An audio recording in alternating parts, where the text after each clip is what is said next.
Hello, this is Ross Madden with a Lou Rockwell article, this one by Joseph Salerno, The Blessing of Cash. Starting today, the Royal Bank of Scotland will become the first bank in the UK to impose a negative interest rate on depositors. The negative rate will apply only to corporate customers, including mutual fund managers and pension funds holding deposits of certain foreign currencies, including euros. This means the RBS, in which the UK government still maintains a majority ownership stake since its 2008 bailout, will actually charge these customers to borrow their deposits. A few weeks ago, RBS notified more than 1 million small business customers that they could also be charged for deposits if the Bank of England lowered the target interest rate, which now stands at 0.25%, into negative territory. Experts are warning that the latest move by the RBS would set alarm bells ringing among small businesses and ordinary customers. The stage is set for a glorious and long overdue old-fashioned bank run if the BOE ventures to push rates into negative territory. Meanwhile, in the Eurozone, since the ECB cut the interest rate in March to minus 0.4%, banks have paid a total of about 2.64 billion euros to keep their funds on deposits at the Eurozone's 19 central banks, with the European central bankers threatening further rate cuts. Private financial institutions are exploring the feasibility of circumventing the charges by converting central bank electronic deposit credits into cash and storing it in non-bank facilities. The German insurance company Munich Re is reportedly already storing tens of millions of euros at a manageable cost, and Commerzbank, Germany's second largest lender, is considering a similar option.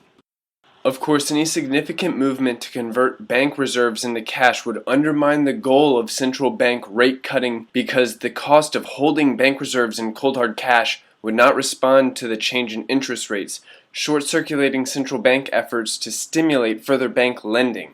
More significant, if the movement to convert deposits into cash spreads to the non-bank public, it would bring down the fractional reserve banking system in short order. And herein lies the real reason why prominent establishment economists are now leading the charge in the war on cash.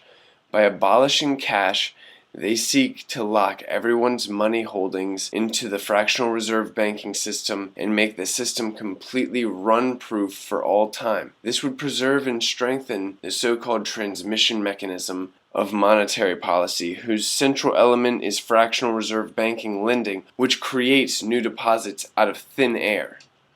Not coincidentally, Harvard and former IMF economist Kenneth Rogoff has just published a new book a few days ago bearing the lurid title The Curse of Cash. The book garners effusive praise in back cover endorsements from leading professional economists such as Ben Bernanke, Alan Blinder, and Michael Woodruff. Rogoff reportedly calls for the abolition of all cash, not merely large denomination notes.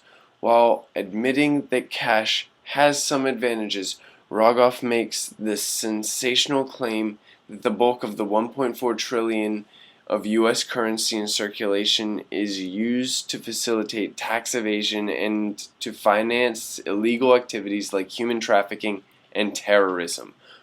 Oh yes, Rogoff also argues that a cashless economy would make monetary policy more efficient by preventing savers from hoarding cash. Whenever central bankers, advised by sage macroeconomists like Rogoff, decide that the natural or the optimal rate of interest for the economy has become deeply negative. Cash is unambiguously a blessing to productive workers, savers, and entrepreneurs who wish to protect their hard-earned money from the crazed theories and swindling schemes promoted by statists like Rogoff and the central bankers he advises. Thank you so much for listening. This has been a fantastic article by Joseph Salerno out of Mises.org. This is Ross Madden with another Lou Rockwell article, signing off.